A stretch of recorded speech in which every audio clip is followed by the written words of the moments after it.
I've had a few close encounters with the supernatural in my role as Giles on Buffy the Vampire Slayer. Of course, that was just fiction.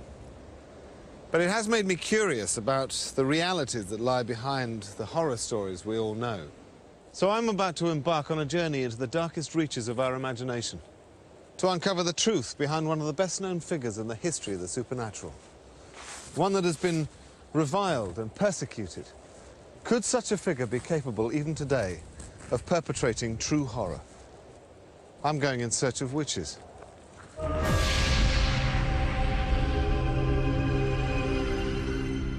Every fairy story seems to have a witch in it somewhere. Children through the ages have been frightened by cackling hags, riding broomsticks, ready to wave a wand, weave a spell, transform them into a toad. 300 years ago, people were so fearful of witchcraft that thousands of women, men and children were tried as witches and burned at the stake. That was then. What about now?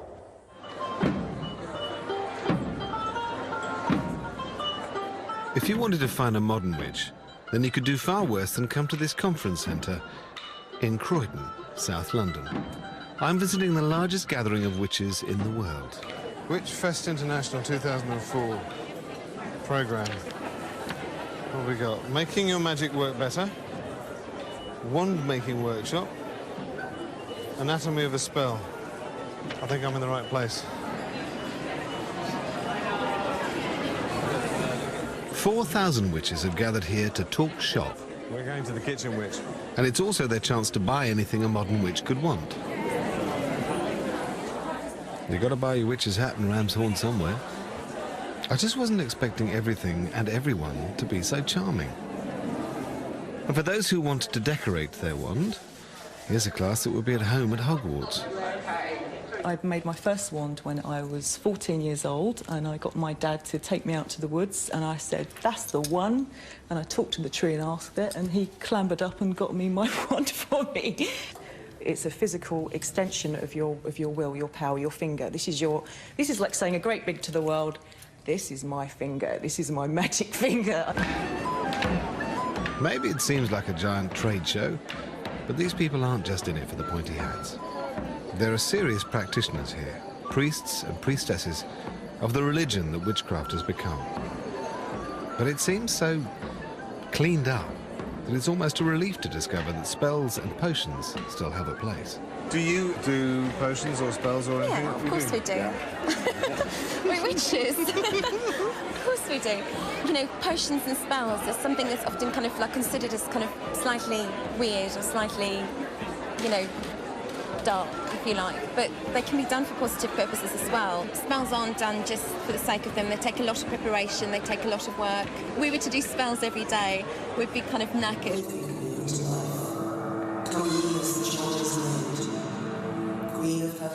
Although the witchcraft practiced here has turned its back on the dark side, throughout history, there's always been an association with evil, and it's one that hasn't gone away.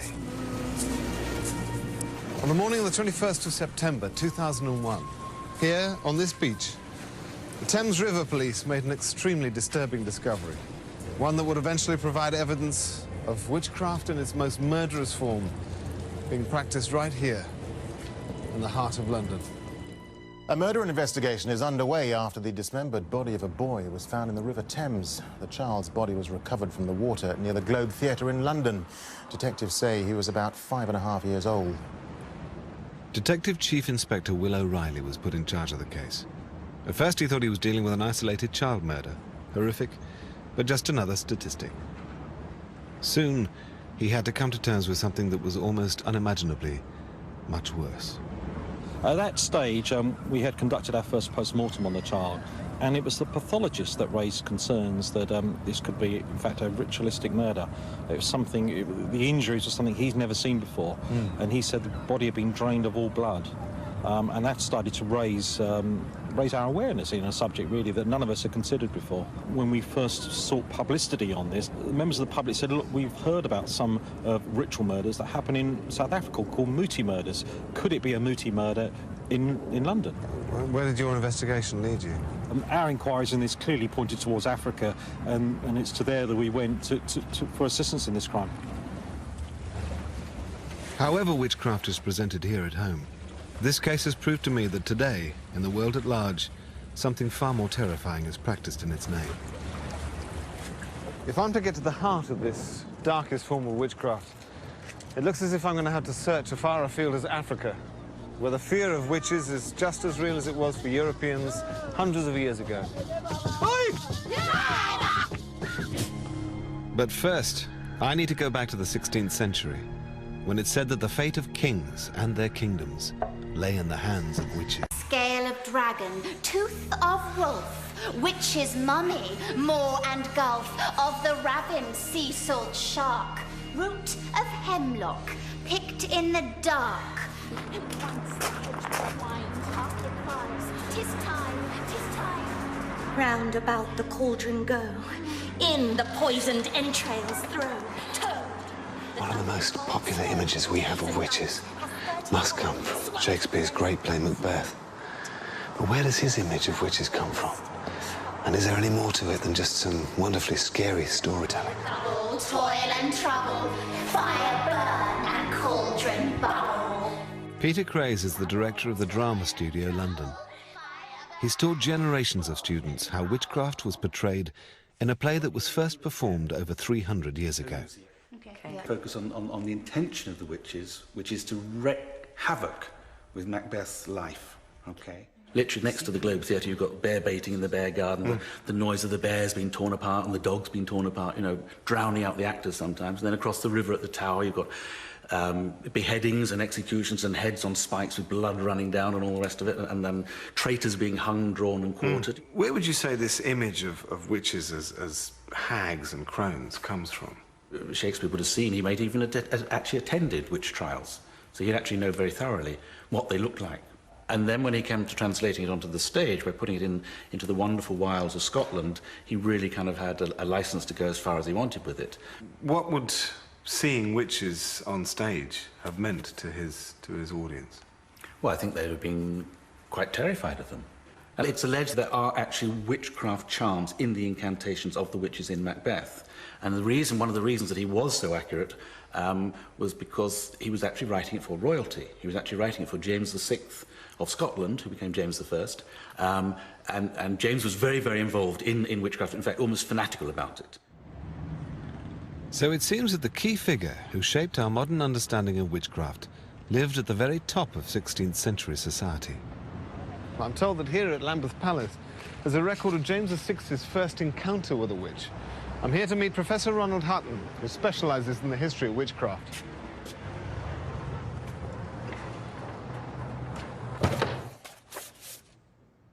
This book is a sexed-up government dossier. It's the official record, and you can see it just inside the title page. I have undertaken to publish this short treatise, which declareth the true discourse of all that happened, and as well what was pretended by those wicked and detestable witches against the king's majesty, as also by what means they wrought the same. The events described here are taking place in the villages and small towns to the east of Edinburgh, towards the end of 1590. And that's where he focused on the greatest healer of the area, a woman called Agnes Sampson. And right so, the nails sair that nailed Jesus and the mare. Come on, lass. Come on. The whole thing about a charm is that words carry particular power, so it can be absolute gobbledygook, which nobody can understand, so it sounds really amazing, or it can be a traditional evocation of Christian faith, and that's what poor old Agnes dealt with. In the earth and in the stone, I conjure thee in God's name. It was a bit tacky to the smooth new style of Protestant, but there was nothing inherently illegal about it, let alone diabolical. I trow by Almighty God that wrought both heaven and earth. Meanwhile, while poor old Agnes was busy healing people, little did she know that a few miles away another woman was in trouble. This was a mixed-up teenager called Gillis Duncan, who was a maidservant who acquired a considerable healing skill.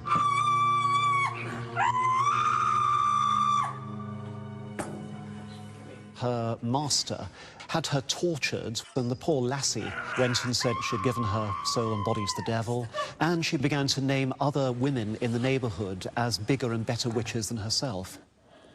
Agnes Sampson, You can see it here in the story, where immediately she accused these persons following to be notorious witches and caused them forthwith to be apprehended, viz. Agnes Sampson, the eldest witch of them, dwelling at Haddington, and so it goes on and on and on, naming these unfortunates. Here! And there's the name of the king!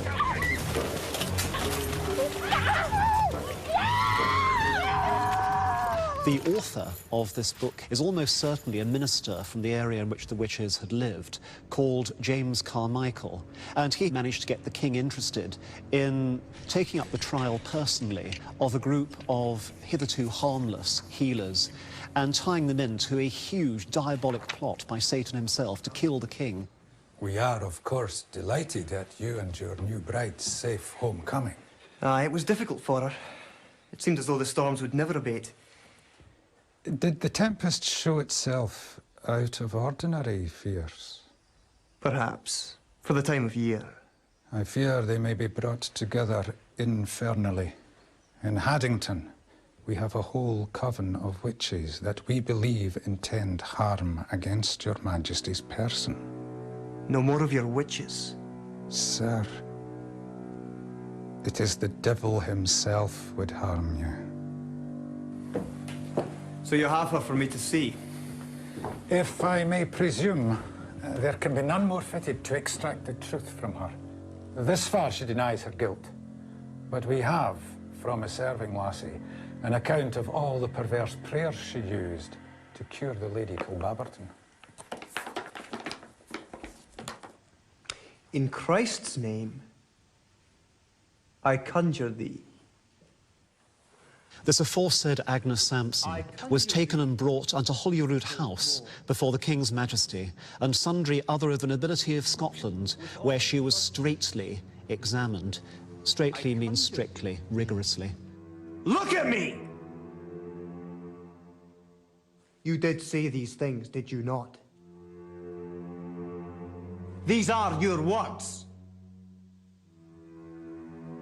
By Christ's name, what did you conjure? Answer me!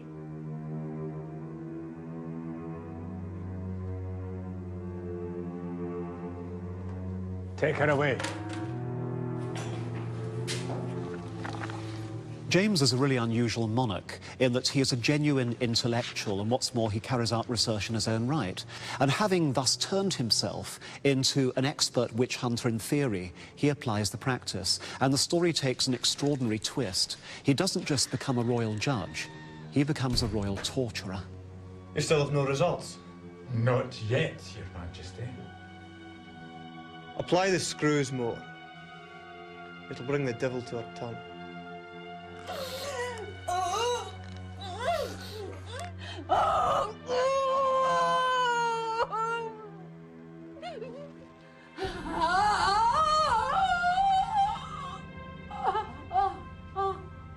Carmichael, you can leave her to me.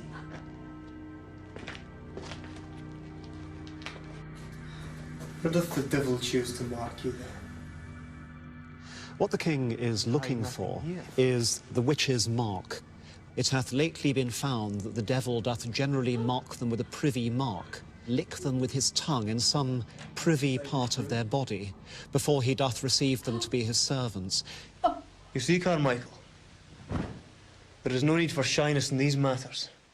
The king found a privy mark of the devil somewhere in her crotch. It could be poor old Agnes had a hemorrhoid. At any rate, the result is decisive, because at that moment she breaks. She realises that now she's doomed. 200 witches we travelled to the sea. Where? North Berwick. And we were dancing. Aye, come here, ye over here. Come here, ye go. Let her up. Come here, ye go, me. Come. Oh, come here, ye go. Here. Here. Come. Then the devil came to your kirk and he lifted up his gown and we all kissed his arse, every one of us. And he did say the most ungodly exhortations against his greatest enemy. And his reason, that the King of Scotland as his greatest enemy in the world. You're a liar, woman.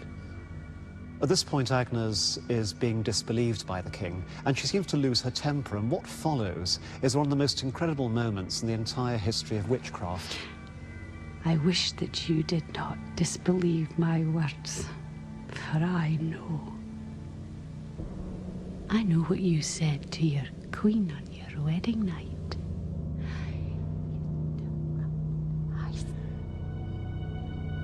It is proved.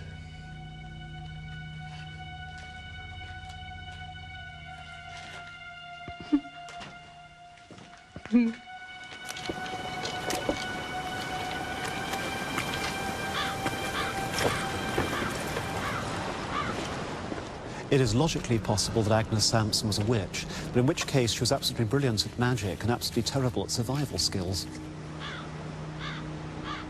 Dying as she does, Agnes becomes a grim statistic. She's one of about 1,100 people put to death for the alleged crime of witchcraft in Scotland. Agnes was relatively lucky as convicted witches go. She was strangled and then her body was burned to ashes. At least they choked her before she burned, so she was spared a horrific agony.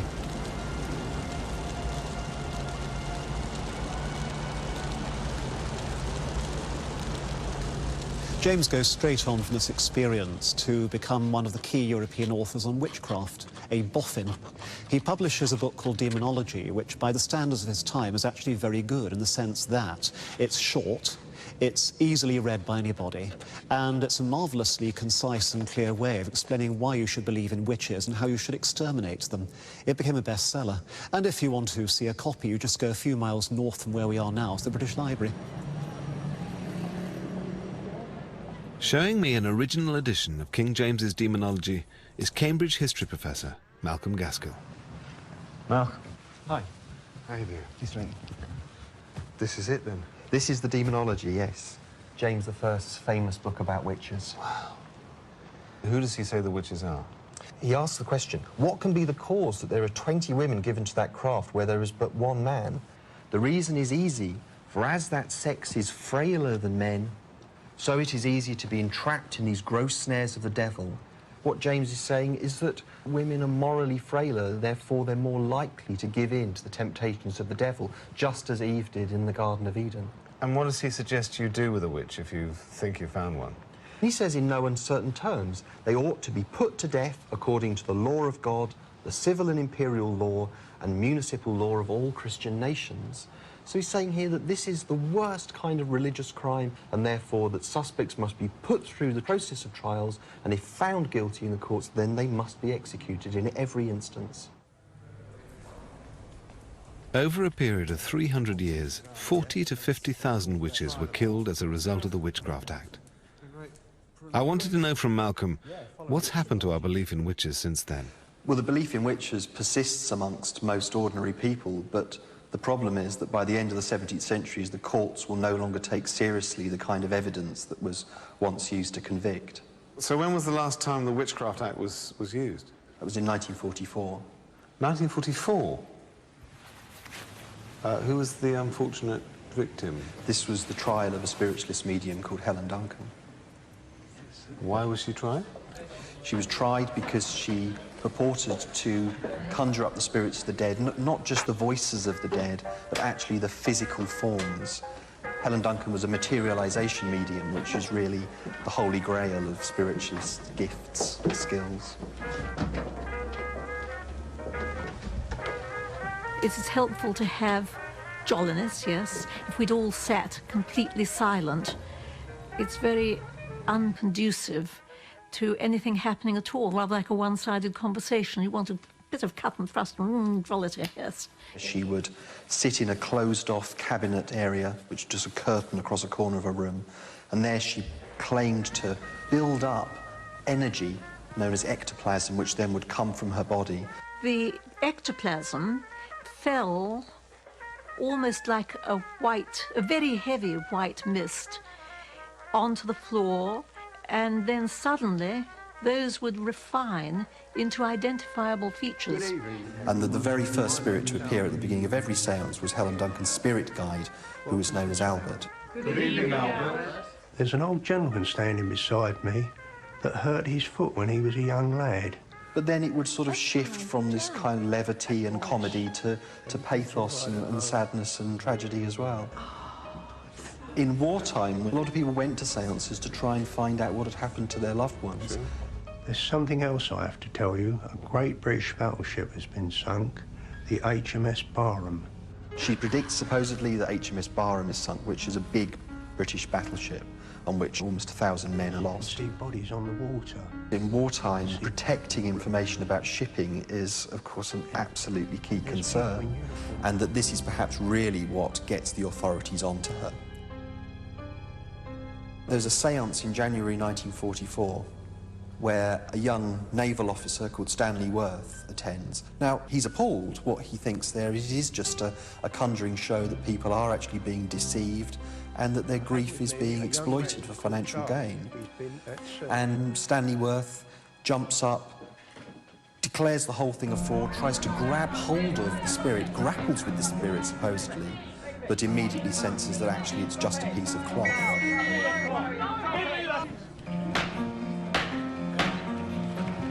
When it came to charging Duncan, the authorities tried to ensure a conviction by dusting off an act that had been passed 200 years earlier. Contrary to Section 4 of the Witchcraft Act of 1735. Are you guilty or not guilty? No, guilty. Be seated, please. The Witchcraft Act means, really, that Helen Duncan can't ever be innocent, because the Witchcraft Act says that it is illegal to attempt to conjure spirits. On the prosecution side, there are very few witnesses, really, but you only really need one, and that is Stanley Worth. Before Cross leapt up, did anything come out between the curtains of the cabinet? Yes, the white shrouded figure stood there between the curtains. Then what happened? He grasped the figure and held it, and I produced my torch and shone it on the scene, and saw Mrs. Duncan trying to get rid of a piece of white material that she was trying to throw down to the floor. And what sort of material was it? It looked like flimsy cloth, as a matter of fact. And as I went forward to assist Cross, someone knocked down my torch. As I brought it back to the scene, somebody pulled the cloth into the audience out of Cross's hand, who was trying to grasp it. What happened after that? I saw Mrs. Duncan standing there in her bare feet, bending down trying to put her shoes on. She was not in a trance. And soon after that, she started screaming and yelling that she was ill and wanted a doctor. And there was quite a pandemonium at the time. If you thought Mrs. Duncan was creating illusions in some way or another, had you a theory as to the method used by her for the purpose of perpetrating this fraud? Well, I could think of several ways, sir. Could you think of anything else other than Mrs. Duncan playing bogey, bogey with the sheet over her head? That is what you really thought, is it not? Something along those lines, sir. Could you think of anything else? I think that Loseby, the defence barrister, I think he thinks he's doing rather well, because he's persuading the court, he thinks, that Mrs. Duncan is absolutely genuine and this will get her off. Mrs. Duncan playing bogey, bogey with a sheet over her head? Yes, sir. That and no more? Oh, that is all. Members of the jury, do you find the prisoner, Helen Duncan, guilty or not guilty for conspiracy to contravene the Witchcraft Act? Guilty, sir. She breaks down the court and she says, I've never heard so many lies in my life, and she's taken down. The judge sentences her to 9 months, of which she's set to serve 6. In 1951, the Witchcraft Act was repealed. But witchcraft didn't die with Britain's last witch. Remember the story of the torso in the Thames? To explore the darkest reaches of modern witchcraft, I'm going to have to follow a trail back to the beginning of that horrific case. Back to a continent where witchcraft is rampant and sometimes terrifying. I'm going to travel to one of the darkest regions of the world, into the minds of the Muti murderers of Africa.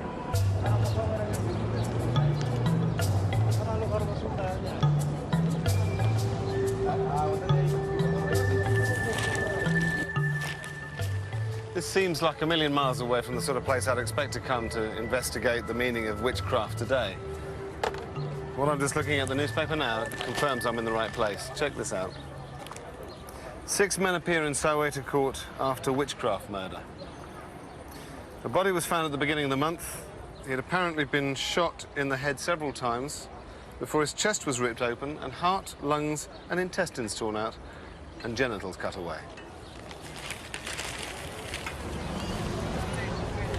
That's why when the Met Police discovered the torso in the Thames, they came here to Pretoria in South Africa to talk to the most unusual police unit in the world, one designed solely to investigate crimes of the occult. In the suburbs of Pretoria lives the man who founded that unit. He has first-hand experience of the horrors for which witchcraft is responsible. Dr. Kobus Jonker. Yes. Pleased to meet you. Nice to meet you. Can I call you Kobus? Yeah. Kobus Jonker has devoted the past 20 years of his life to tracking down crimes associated with witchcraft. He began investigating what appeared to be simple murders, but it didn't take long to realize that the practice of witchcraft was behind some of his more gruesome discoveries.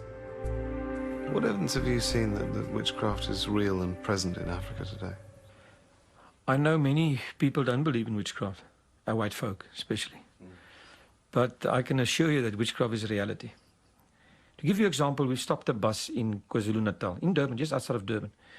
And a guy got out of the bus and he had a bag, plastic bag in his right hand. So when I said, no, I want to see what's in this bag, he was just normal, the guy. He didn't have nerves at that time. So it was his sister's son's head in there, of 12 years old. He chopped off his nephew's head. One section of our black communities where black witchcraft plays a role, where we have to use human remains or parts for medicine purposes, for putting, for example, placing a curse on someone. We have to use human parts for doing that. When the guys from the Met came here with their pictures of the torso from the Thames, what alerted you to the fact that it might be witchcraft? I would say if you look at the wounds of the body, that's what I usually look at first. The way, the clean cut of the body parts and the way it's been cut showed and pointed towards that this was a medicine muti killing. What is muti? Muti is another name describing medicine, or a concoction of medicine that's been mixed up with some sort of herb. If I want to find out more about muti, where should I go? I think your best place would be on the muti market down in KwaZulu-Natal in Durban area.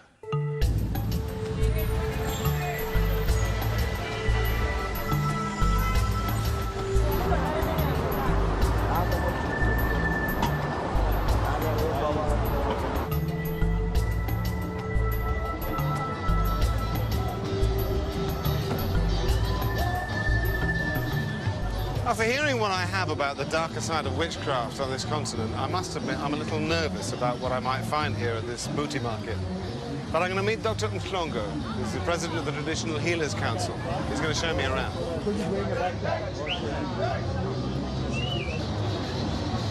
In 16th century Scotland, Agnes Sampson, the healer who died as a witch, had her own herbs and potions.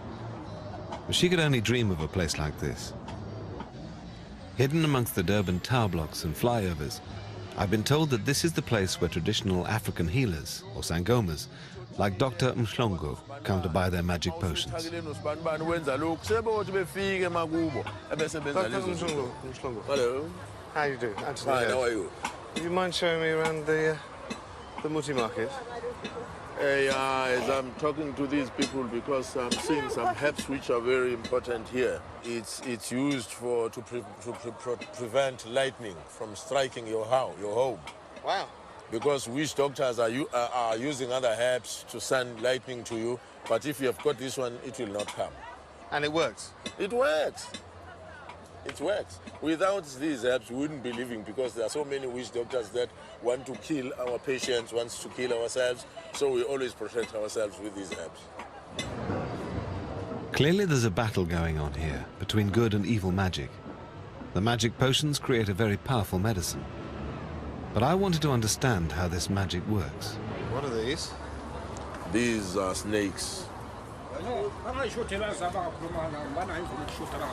shooting. No shooting. I'm sorry.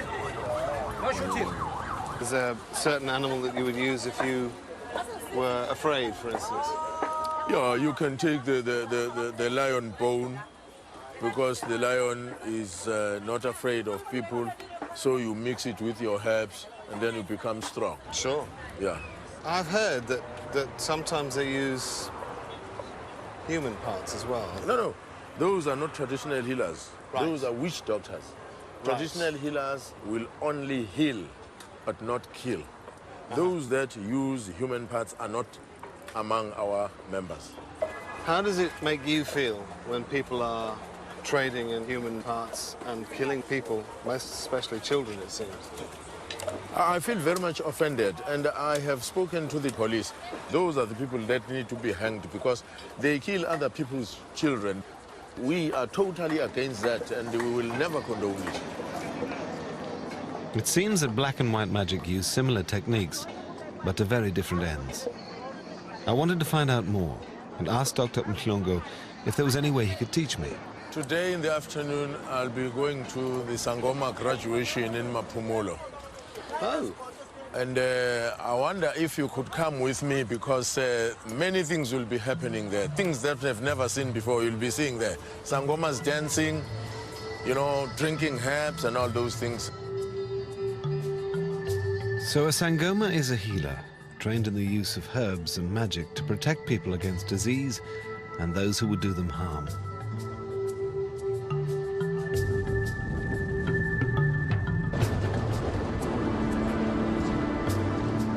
This journey's taken me 50 miles outside of Durban, into the Zulu heartland.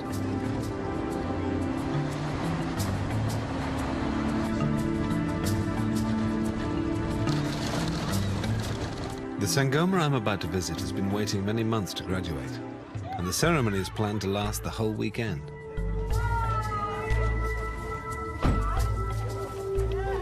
I've never seen anything like this. I've no idea what to expect. It's an extraordinary mix. I've turned up early, so they're all still getting ready. And it's so cool.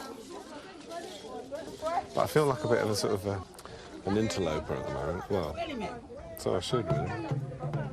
Kind of the odd one out.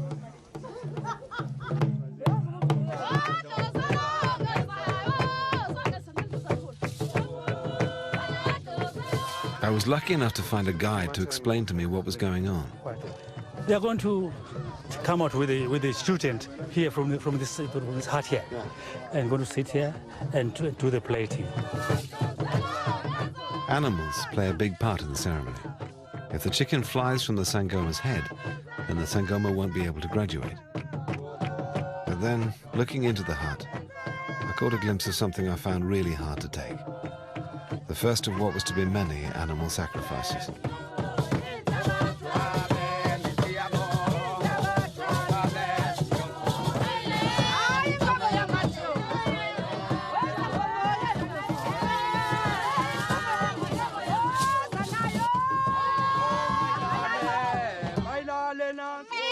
I was feeling increasingly uncomfortable. But it seemed that the Sangomas felt the sacrifices were part of the power of the magic.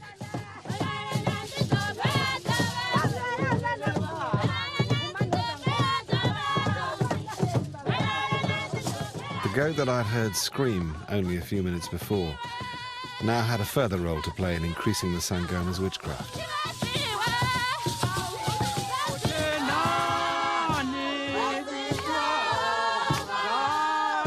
Why are they cutting the lamb skin, the goat skin? Oh, the skin, I think they are making the bangles. The graduator will have these bangles here and a cross over here. They have got a belief that the ancestors sit here. The seat of the ancestors is at the shoulders. And so whenever someone comes who prophesies, she takes the and she puts it over so that they find them at the closest, not far away. Excellent. The ceremonies depicting death and rebirth also include elements of physical ordeal. Here the Sangoma has to drink the bile of the sacrificed goat.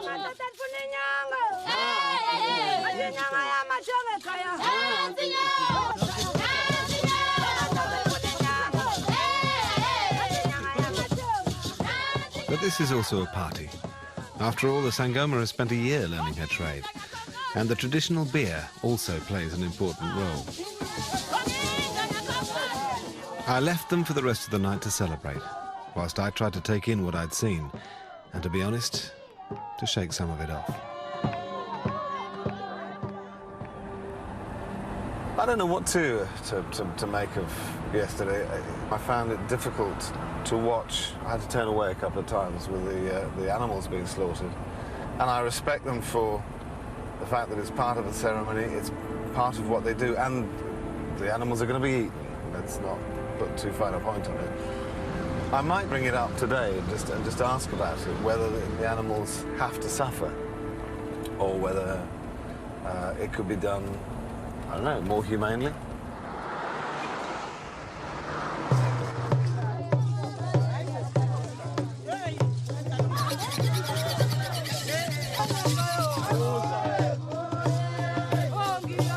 Watching the ceremony, I was concerned about the animals. Is the pain and the suffering that they seem to go through, is that important for the ceremony? Do they have to make a noise? The noise that is made by the animal is a trumpet that is blown to the ancestors so that they understand, they listen, they take heed. We believe that some of the ancestors are asleep. So when the trumpet cries, see, everybody wakes up and listen. So if the animal was killed and remained silent, it wouldn't be as powerful? The whole thing would be a flop. By the river, the Sangoma was undergoing a purification ceremony. I wanted to take this chance to ask her directly about her powers as a witch. Now that you've had the ceremony and you've graduated, what are the nature of the powers that you have? Where do they come from?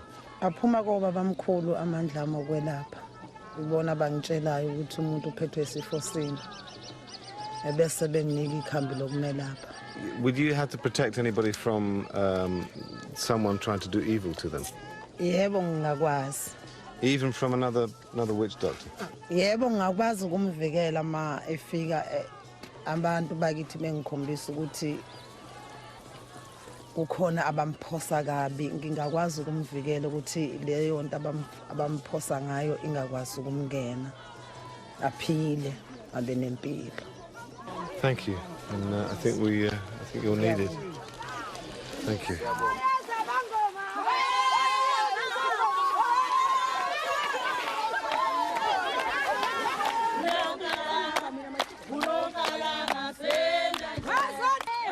Throughout the graduation, people have talked about the ancestors. Why are they so important? You know, other people know God, but we as Africans know Umveli Nqangi. We do not talk to Umveli Nqangi direct or to God direct. We talk to our ancestors, and our ancestors will talk to God or Umveli Nqangi on our behalf. When times are hard, do people turn to the bad side if they feel that the good side isn't delivering what they need? Some people are bewitching up other people to get what they have. If you've got a beautiful car, some people will just hate you for that and kill you for that. And some are unemployed, they would like to be employed where you are working, so they kill you for that. So the witches are also getting more patience. The Sangoma has graduated, and I must admit it was a remarkable experience for me. Although a lasting image will always be the fear in the animals' eyes before they died. Apparently their pain and suffering increases the magic, and that appears to be an underlying part of the process. So I'm going to go back and see Dr. Jonker. See where that takes me.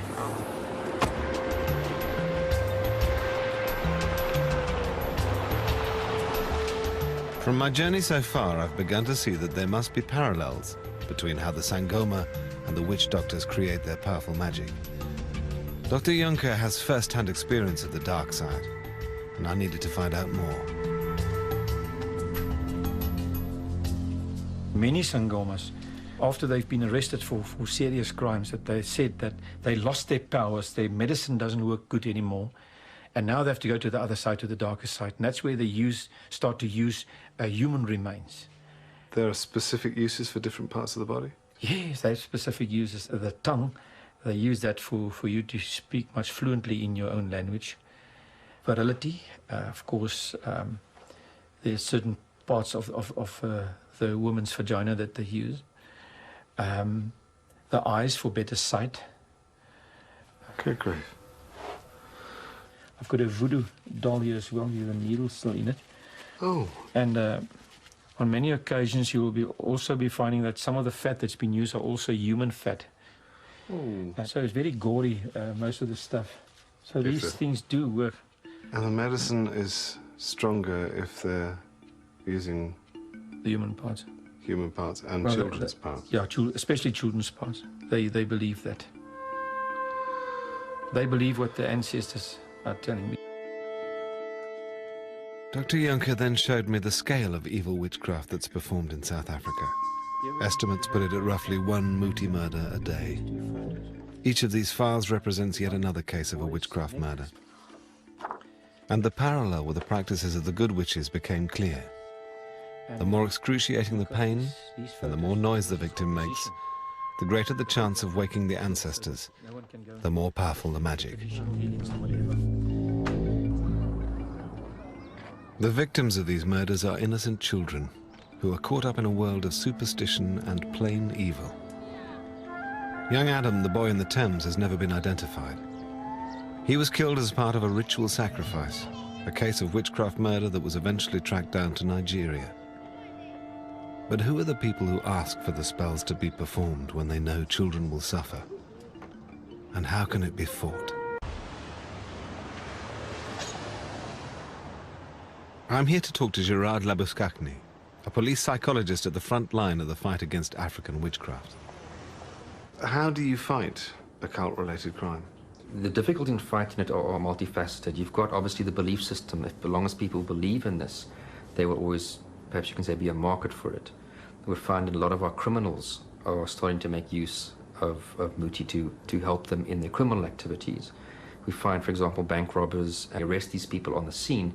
They are wearing Muti, and when you question them about it, they will tell you that they got that to, for example, prevent them from being shot or to prevent them from being arrested. Most people would believe that herbs or in extreme animal parts can be used to create some kind of advantage for a person. Just the extreme furthest part away from that is the belief that human body parts could be the most powerful ingredients. Do you believe in the powers that these people claim they have? What I believe isn't relevant, because what I have to work with is the people out there who do believe it's going to work, because they're the ones who are going to commit the next one and the next one. So I often compare it to someone hearing voices. I know it's not true, but to them it's true, and they're going to react to those voices, and that's what's important, to understand their frame of reference, because that's what you have to work with when you're trying to solve these particular kind of crimes.